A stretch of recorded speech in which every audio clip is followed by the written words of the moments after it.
Hello, my name is Arnav Kukar. I'm a 7th grader at High Middle School. I've been working on this project for a little while and I'm excited to share it with you.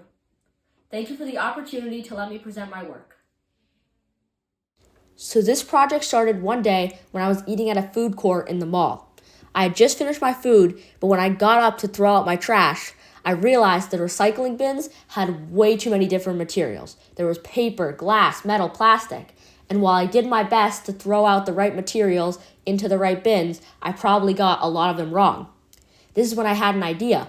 What if you could automate this process so that a machine would be able to sort this out for people so that humans wouldn't have to worry about figuring out where the recycling would go? After I had this realization, I started doing some research on how AI could be used to classify different materials. I did this because an AI's accuracy could be much higher than that of a human's. I thought this would be useful because in recycling plants, they wouldn't need workers to manually sort out the different types of materials because an AI would have already done it at the source when people had thrown it out. Now I want to show you the code for this project. It's written in Python and there are two main files. The first of these files is this one, which takes in a video and then outputs a video with the processing. The second of these is this file, which uses a webcam to process each frame and output it in real time. For the purposes of this video, I'll be showing you the first file. In this code, the first thing we do is import a couple of modules that are necessary for this project. The second thing we do is set up a client with the API and give it the API key. After that, we give it the input path and tell it what the output path should be called. We then use OpenCV's video capture to process the video. We get all the information about the video. After that, we use a module to write a temporary file name.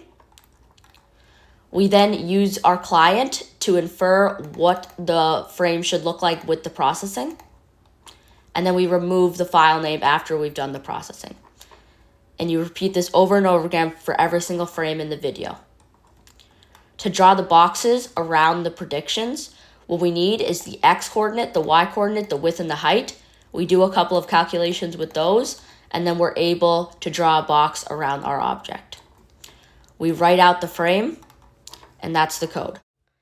So now that you've seen the code, I want to show you the demo for this project. So as you can see here, we play a video, and inside it, you can see me putting different objects in a frame, such as a piece of paper, a glass jar. And to illustrate how this program works, you can see that with this jar, the first thing that you can see is this box around the jar to show you where it is. The second thing you'll see is what material it is. So in this case, it classifies it as glass. It will also tell you how confident it is. So in this case, it's 87% sure that this material is glass. So if we continue here, you'll see that you can add more objects to the frame, such as this metal lid, in which it's 90% sure that it is metal. And if we continue, you'll see we can also add a can of Coke, which is fairly common around food courts. And then we can add back the original paper to show its handling abilities with many different types of objects. And with each one, it's way over 70% accurate. And that is the demo. So now that I've shown you my project, I would like to share some potential features that I would want to add to it in the future. The first of these features is some integration with the claw robot. The reason I would want to do this would be because there's an actual physical way that it can pick up the trash and sort it into the different piles.